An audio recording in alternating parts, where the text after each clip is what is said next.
Hello and welcome back to my channel guys. कैसे हैं आप सब? उम्मीद करता हूँ आप सब ठीक होंगे। स्वागत है आप सबका मेरे इस नए चैनल पर जिसका नाम है इंग्लिश और मोटिवेशन। आज का जो हमारा टॉपिक रहने वाला है वो है present indefinite tense. Present indefinite tense जैसा आपने वीडियो के टाइटल में भी देख लिया होगा और इधर भी देख सकते हैं, प्रेजेंट इंडेफिनिट टेंस। तो आज हम इसकी पहचान के बारे में बात पहले कर लेते हैं। जिन भी हिंदी वाक्यों के अंत में ता है, ती है, ते हैं आदि शब्द आते हैं वो होते हैं प्रेजेंट इंडेफिनिट टेंस। जैसे कि एग्जाम्पल के तौर पे ले लो कि राम घर जाता है, वह खाना खाता है, मैं पानी पीता हूँ, मैं बाजार जाता हूँ। ये सब प्रेजेंट इंडेफिनिट टेंस की पहचान है। जिन भी हिंदी वाक्यों के अंत में ता है, ती है, ते हैं आदि शब्द आते हैं वो प्रेजेंट इंडेफिनिट टेंस कहलाते हैं। और प्रेजेंट इंडेफिनिट टेंस के तीन प्रकार होते हैं। एक होता है अफर्मेटिव, एक होता है निगेटिव और तीसरा होता है इंट्रोगेटिव सेंटेंसेस। तो आइए पहले लिखते हैं फिर देखते हैं आगे। अफर्मेटिव और निगेटिव और इंट्रोगेटिव तीनों का हम एग्जाम्पल बताएंगे, एक एक उदाहरण देंगे और आपको समझाएंगे कि कौन सा आपको कैसे क्या यूज करना है, कौन से वर्ब यूज करनी है, और सारे एग्जाम्पल आपको देंगे बारी बारी से। और होता है, पहले तीन देख लो आप, अफर्मेटिव, निगेटिव और इंट्रोगेटिव। सारे तीन होते हैं मतलब कि प्रेजेंट इंडेफिनिट टेंस के। तो पहले लिखते हैं। सबसे पहले मैं आपको बताता हूँ प्रेजेंट इंडेफिनिट टेंस के अफर्मेटिव के बारे में। Example, present indefinite tense. Affirmative sentence को हिंदी में कहते हैं सकारात्मक वाक्य। एग्जाम्पल है राम घर जाता है। राम सकारात्मक वाक्य को ट्रांसलेट करने के लिए दो रूल होते हैं। एक होता है एक वचनकर्ता के साथ मुख्य क्रिया में एस या ईएस लगाते हैं, और बहुवचनकर्ता के साथ में एस या ईएस नहीं लगाते हैं, कुछ भी नहीं लगाते, सिर्फ एस या ईएस जो भी लगेगा वो सकारात्मक वाक्य में एक वचनकर्ता के साथ लगेगा। जैसे एग्जाम्पल है यहाँ पे राम घर जाता है। तो राम घर जाता है, ये है क्या है हमारा, राम क्या है, राम एक वचन है। तो यहाँ पे क्या रहेगा हमारा, राम। और हमारी मुख्य क्रिया क्या है, गो। गो मतलब होता है जाना, हमारी मुख्य क्रिया है गो। अब राम क्या है, राम एक वचन है, तो इसके साथ में हम ईएस लगाएंगे, राम गोज, और टू उसके बाद लगाएंगे। जहां भी हम गो लिखेंगे या गोज लिखेंगे उसके बाद कोई भी सेंटेंस होगा टू जरूर लगेगा। राम गोज टू, हमारी मुख्य क्रिया क्या है, हाउस, घर है ना, घर हमारे मुख्य क्रिया तो house. Ram goes to house, हो गया हमारा टेंस कंप्लीट। और ऐसे ही हम देख लेते हैं, एक एग्जाम्पल और ले लेते हैं। जैसे कि वह खाना खाता है, ये भी वही है सेम इसकी तरह, वह खाना खाता है, खाना खाता है। ठीक है। अब इसमें क्या है, वह क्या है हमारा, वह एक वचन है। तो एक वचन के साथ हम वह पहले वह की स्पेलिंग लिखते थे। पहले वह का होगा ही, और उसके बाद हमारा टेक। खाना क्या होता है, खाना हमारी मुख्य क्रिया है इसमें, तो खाना होता है टेक।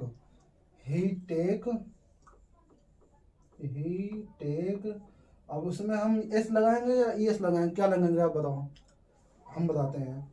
इसमें लगेगा वह खाना खाता है, टेक एक वचन है ना, इसका साथ एस लगेगा, ही टेक्स फूड, वह खाना खाता है। एक एग्जाम्पल तो ये हो गया। और जो बहुवचन है उसका भी देख लेते हैं। जैसे कि ये वे खाना खाते हैं, वे खाना खाते हैं, खाना खाते हैं। अब इसमें क्या है, ये बहुवचन है, वे क्या है, वे मतलब बहुत लोग हो गए इसमें। और वे की स्पेलिंग हो जाएगी, ये वे हमारा क्या है, करता है। कर्ता क्रिया भी मैं आपको समझाता हूँ, वे क्या है, हमारा करता है। तो हम लिखेंगे दे, खाना के स्पेलिंग होते हैं टेक, दे टेक। अब इसमें क्या है, वे हमारा जो है ये बहुवचन करता है, तो इसके साथ हमें ईएस लगाना है ना, ईएस लगाना है, कुछ भी नहीं लगाना, just they take and food, हो गया हमारा टेंस कंप्लीट।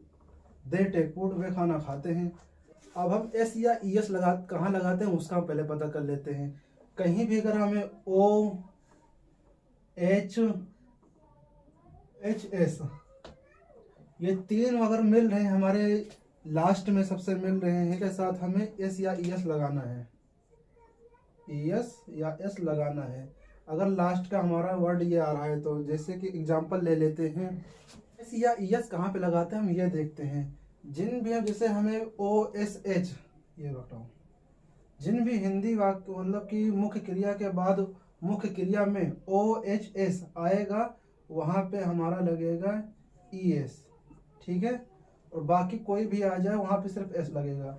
जैसे कि हम एक मुख्य क्रिया ले लेते हैं, मुख्य क्रिया हमारी हो गई रीड, क्रिया हो गई read, R E A D, read.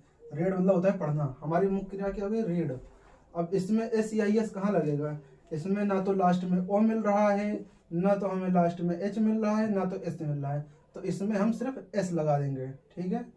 अब जैसे एक एग्जांपल हम और ले लेते हैं, यहाँ पे हमें ई एस कहाँ पे लगाना है, जैसे कि है जी ए सी एच, टीच मतलब पढ़ना होता है। अब यहाँ पे देख लो, अब यहाँ पे आगे टीच, अब यहाँ पे सिर्फ हम एच नहीं लगा, एस नहीं लगा सकते, यहाँ पे हम टीच के बाद में ई एस लगाएंगे, ठीक है, टीचर्स, ठीक है। ये हो गया एग्जांपल। अब आइए हम इसका आगे का फार्मूला समझ लेते हैं कि कैसे हम अफर्मेटिव सेंटेंस को हम ट्रांसलेट कैसे करेंगे। चलिए देखते हैं। जैसे कि मैंने आपको पहले बताया था कि इसके दो रोल है, तो हमने आपको अफर्मेटिव का जो होता है एक वचनकर्ता को तो समझा दिया। अब बहुवचनकर्ता के साथ में ना तो एस लगाएंगे ना ई एस लगाएंगे, कुछ भी नहीं लगेगा, ठीक है। जैसे कि एग्जांपल एक ले लेते हैं हम, वे पढ़ते हैं, वे पढ़ते हैं, ठीक है, वे पढ़ते हैं। अब इसमें ना हमें ये क्या है, बहुवचन हो गया, तो हमें लिखेंगे सिर्फ दे, दे हमारा करता है, और उसके बाद हमारा क्रिया हो गई पढ़ना, तो दे रीड। ना तो इसमें एस लगाना है ना ई एस लगाना है, कुछ दे रीड, वे पढ़ते हैं, ठीक है, एग्जाम्पल। अब फार्मूला समझ लेते हैं पहले एक वचनकर्ता का। एक वचनकर्ता का हम फार्मूला समझ लेते हैं कि उसको हम इस्तेमाल में कैसे लाते हैं। इसमें इस्तेमाल में लाने सबसे पहले होगा हमारा कर्ता। कर्ता को इंग्लिश में कहते हैं सब्जेक्ट।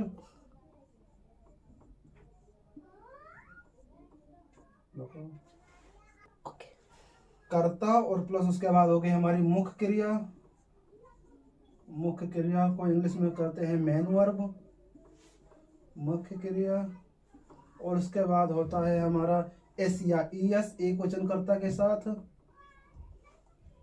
एस या ई एस। और उसके बाद होता है हमारा कर्म। कर्म को कहते हैं ऑब्जेक्ट, जो काम हो रहा है उसको कहते हैं कर्म, ऑब्जेक्ट इसको कहते हैं इंग्लिश में, ऑब्जेक्ट। एक एग्जांपल अभी देते हैं आपको। मुख्य क्रिया को कहते हैं मेन वर्ब, ठीक है। एग्जांपल ले लेते हैं, जैसे कि एक वचन का है तो हम कहते हैं कि वह किताब पढ़ता है, ठीक है। अब वह हमारा हो गया कर्ता, सबसे पहले कर्ता लिखेंगे ही। उसके बाद हम लिखेंगे कि मुख्य क्रिया हमारी क्या है, मुख्य क्रिया पढ़ना, इसमें ही। और इसके बाद मुख्य क्रिया हो गई पढ़ना, पढ़ना को इंग्लिश में कहते हैं रीड, तो यहाँ पे हम लिख देंगे रीड। अब इसमें एस लगेगा या ई एस लगेगा, क्या लगेगा, क्योंकि इसमें लास्ट में डी है तो इसमें एस लगेगा, ही रीड्स। और उसके बाद में अपना मुख्य क्या हो गया, ऑब्जेक्ट जो है हमारा हो गया किताब, क्या पढ़ रहा है, किताब पढ़ रहा है, किताब हमारा ऑब्जेक्ट हो गया, तो ही रीड्स बुक। ये हो गया हमारा एग्जाम्पल, वह किताब पढ़ता है, कर्ता, मुख्य क्रिया और कर्म, वह ही रीड्स बुक। ये हो गया हमारा एक वचन का। अब हम आइए बहुवचन का समझ लेते हैं। इसमें आपने देखा होगा मैंने सहायक क्रिया का यूज कहीं नहीं किया है। सहायक क्रिया क्या होती है, सहायक क्रिया का यूज सिर्फ निगेटिव और इंट्रोगेटिव सेंटेंस में ही होता है, जो भी अभी आने वाले टाइम में मैं भी बताऊंगा थोड़ी देर में आपको। पहले इसका समझ लेते हैं कि बहुवचनकर्ता के साथ, बहुवचन वाक्य के साथ क्या होता है। या में बहुवचनकर्ता के साथ सेम रूल है, बस उसमें एस या ई एस नहीं लगाते हैं। एक एग्जांपल ले लेता हूँ, जैसे कि वे किताब पढ़ते हैं, वे किताब पढ़ते हैं, इसमें सिर्फ एस या ई एस नहीं लगेगा, बाकी सब सेम रूल है। सबसे पहले हम लिख देंगे कर्ता, कर्ता हमारा होगा वे को स्पेलिंग में कहते हैं दी, दे हमारा होगा कर्ता। उसके बाद हम ले लेते हैं अपना वर्ब, उसको कहते हैं पढ़ना, तो पढ़ना को हम कहते हैं रीड। दे रीड,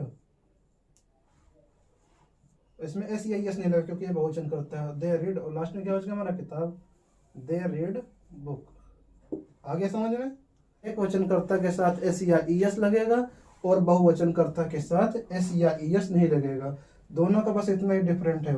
और उसके बाद सेम रूल है दोनों के लिए, कर्ता और मुख्य क्रिया और कर्म, बस तीन चीजें होगी अफर्मेटिव सेंटेंस में। अब चलिए आगे और देखते हैं निगेटिव सेंटेंस। निगेटिव सेंटेंस में अब यहाँ पे हमें सहायक क्रिया की भी जरूरत पड़ेगी। प्रेजेंट इंडेफिनिट टेंस के निगेटिव की जो सहायक क्रिया होगी वो डू डज होगी। तो आइए बताते हैं आपको। डू का प्रयोग किया जाता है बहुवचनकर्ता के साथ और डज का प्रयोग किया जाता है एक वचनकर्ता के साथ। आइए जल्दी से एग्जांपल ले लेते हैं क्योंकि वीडियो बहुत ज्यादा लंबी हो रही है। बहुवचनकर्ता के साथ डज और बहुवचनकर्ता के साथ डू का प्रयोग करते हैं और उसके तत्पश्चात हम नॉट का प्रयोग करते हैं। एग्जांपल ले लेते हैं जल्दी से। जैसे कि रूल सेम है, सिर्फ उसमें डू या डज सहायक क्रिया लिखना भी। जैसे कि वे किताब नहीं पढ़ते हैं, वे किताब नहीं पढ़ते हैं।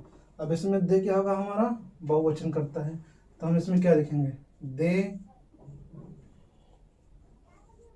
इसके बाद हमारा आएगी सहायक क्रिया आ जाएगी। इसमें पहले ले लेते हैं, पहले हो जाएगा हमारा कर्ता,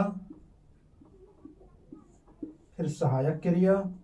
सहायक क्रिया मैंने आपको बता ही दिया है, डू या डज का प्रयोग होता है सहायक क्रिया। उसके बाद तुरंत हम नॉट का प्रयोग करेंगे। उसके बाद आ जाएगी हमारी मुख्य क्रिया। मुख्य क्रिया हमारी इसमें क्या है, पढ़ना है मुख्य क्रिया। मुख्य क्रिया और फिर आएगा कर्म, ऑब्जेक्ट, कर्म कहते हैं ऑब्जेक्ट जो अन्य शब्द होते हैं। तो दे और सहायक क्रिया हमारी हो गई। इसमें डू या डज क्या लगेगा, डू या डज इसमें लगेगा क्योंकि ये बहुवचन है, तो दे के साथ डू और डू, और उसके बाद क्या लग जाएगा सीधा, फिर नॉट, दे डू नॉट। उसके बाद हमें मुख्य क्रिया क्या है, इसमें मुख्य क्रिया हमारी है पढ़ना, they do not read, read, they do not read. और कर्म हमारा क्या हो गया, किताब, they do not read book हो गया। एक एग्जांपल और ले लेते हैं, जैसे एक वचन का ले लेते हैं, वह बाजार नहीं जाता है, वह बाजार नहीं जाता है, नहीं जाता है, ठीक है, वह बाजार नहीं जाता है। अब इसमें भी सेम रहेगा, कर्ता क्या हो गया हमारा, ही। उसके बाद हमारी सहायक क्रिया क्या होगी, इसमें एक वचन है तो इसके साथ डज लगेगा, DOES, डज। ही डज, उसके तत्पश्चात नॉट लग जाएगा, ही डज नॉट। और मुख्य क्रिया हमारी क्या है, इसमें जाना है तो इसमें हो जाएगा गो, ही डज नॉट गो। गो के बाद हमने आपको बताया था कि टू तुरंत लगेगा, कोई भी टेंस होगा टू तुरंत लगेगा। He does not go to, कहाँ नहीं आता, बाजार। कर्म क्या है हमारा, इसमें बाजार है, he does not go to market. आ गया समझ में। अब लास्ट बचा हमारा topic interrogative sentence, present indefinite tense का इंट्रोगेटिव सेंटेंस। इंट्रोगेटिव को हिंदी में कहते हैं प्रश्नवाचक वाक्य, ठीक है। इसके भी दो रोल हैं, एक होता है जैसे भी देख लेते हैं दोनों, भी पहले मैं आपको एग्जांपल दे देता हूं। क्या वह खाना खाता है, खाना खाता है, ये क्या हो गया, पहला हो गया। और दूसरा क्या है, वह खाना क्यों खाता है, वह खाना क्यों खाता है। अब ये इसमें क्या देखा आपने, कुछ डिफरेंस है, दोनों ही प्रश्नवाचक वाक्य हैं लेकिन इनमें दोनों बहुत डिफरेंट है, क्योंकि इसमें क्या पहले आ गया है और इसमें क्यों बीच में आया है। तो इन दोनों के लिए भी अलग अलग फॉर्मूला यूज होंगे। तो हम सबसे पहले वाले को समझ लेते हैं, ठीक है। ये हो गया हमारा पहला वाला, इसका हम फार्मूला समझ लेते हैं।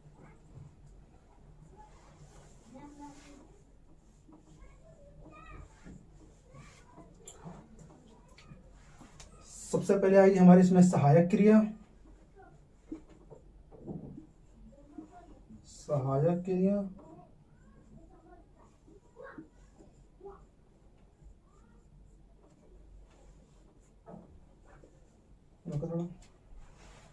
उसके बाद आ जाएगा फिर हमारा कर्ता, और उसके बाद आ जाएगा हमारा क्रिया, फिर हो जाएगा हमारा कर्म। सहायक क्रिया, कर्ता, मुख्य क्रिया, कर्म। अब इसमें हमारी सहायक क्रिया क्या है? सहायक क्रिया सबके में डू या डज, तो वह क्या हमारा, वह हमारा हो गया एक क्वेश्चन का था, तो हम इस पे लिखेंगे पहले डज। उसके बाद हमारी कर्ता क्या है, वह है, तो वह की स्पेलिंग होती है ही, डज ही। और उसमें हमारी मुख्य क्रिया क्या है, खाना, टेक, खानों कहते हैं टेक, डज ही टेक। और उसके बाद कर्म हमारा क्या है, खाना, डज ही टेक फूड, क्या वह खाना खाता है। सहायक क्रिया, कर्ता, मुख्य क्रिया, कर्म। सहायक क्रिया हमारी हो जाएगी इसमें डज, क्योंकि एक वचन करता है, और कर्ता हमारा हो गया ही, और मुख्य क्रिया हमारी हो गई टेक, और कर्म हो गया हमारा जो काम हो रहा है वो खाना खा रहा है, तो food. Does he take food, क्या वह खाना खाता है। अब हम इसका दूसरे वाले के भी समझ लेते हैं, वह खाना क्यों खाता है, वह खाना क्यों खाता है। इसका भी सेम रूल, बस थोड़ा सा इसमें डिफरेंट है। इसमें क्या है, इसमें हमारी जो है प्रश्नवाचक वाक्य पहले आ जाएगा, सबसे पहले आएगा प्रश्नवाचक वाक्य, प्रश्नवाचक वाक्य, प्रश्नवाचक ही हो गया। उसके बाद आ जाएगा हमारा, फिर सीधा वही आ जाएगा हमारी सहायक क्रिया, प्रश्नवाचक फिर सहायक क्रिया, सहायक क्रिया, सहायक क्रिया, फिर आ जाएगा हमारा कर्ता, फिर मुख्य क्रिया, मुख्य क्रिया, फिर हो जाएगा कर्म। ठीक है, एग्जाम्पल ले लेते हैं, जैसे कि प्रश्नवाचक क्या है हमारा यहाँ पर, वाई क्यों है, वाई क्यों को इंग्लिश में कहते हैं वाई, WHY, वाई, वाई। और उसमें हमारे सहायक क्रिया क्या है, एक वचन करते हैं तो डज, वाई डज। उसके बाद ही क्या है हमारा, कर्ता क्या है हमारा इसमें, ही, वह किसमें होती है, वाई डज ही। और उसके बाद हमारा मुख्य क्रिया क्या है इसमें, खाना, वाई डज ही टेक, और कर्म हमारा क्या है इसमें, खाना, why does he take food, वह खाना क्यों खाता है, why does he take food. समझ आ गया आपको। प्रश्नवाचक, सहायक क्रिया, कर्ता, और उसके बाद है यहाँ पे हमारी मुख्य क्रिया, उसके बाद है हमारा यहाँ पे कर्म। ठीक है, ये थे एग्जाम्पल आज के प्रेजेंट इंडेफिनिट टेंस के। प्रेजेंट इंडेफिनिट टेंस सही होता है, आपने अच्छे से समझ ही लिया होगा। अगर कुछ भी समझ नहीं आया है तो फिर कमेंट कर देना, मैं आपको दोबारा से समझा सकता हूँ। और देखते रहिए मेरे इस चैनल को, सबके के साथ शेयर कर देना, फैमिली के साथ शेयर कर देना, इंग्लिश जो भी सीखना चाह रहा हो उसके साथ शेयर कर देना। ये मेरा अभी नया यूट्यूब चैनल है, तो मैंने अभी स्टार्ट किया है, इसलिए आप लोगों के सपोर्ट की ज़रूरत है, तो आप सपोर्ट करते रहिए और सब्सक्राइब कर दीजिए मेरे चैनल को। थैंक यू सो मच, मिलते हैं अगले वीडियो में। Thank you so much.